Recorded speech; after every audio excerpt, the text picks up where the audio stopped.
శీలవతి వద్దు వద్దు, అలాగే మ్యాటర్ అర్థమైంది, చాలు. వచ్చావురా నాయనా, ఎన్నాళ్ళైందిరా నిన్ను చూసి.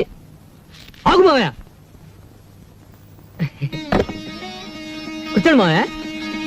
బాబు మజ్జిగితేనా? ఉండండి అత్తయ్య, ఏకంగా భోజనం వడ్డించేస్తా. ముందు కాఫీ ఆగండి, ఇప్పుడు నేను అయ్యో చెప్పేది కాస్త ఏంటంటే- ఉండండి.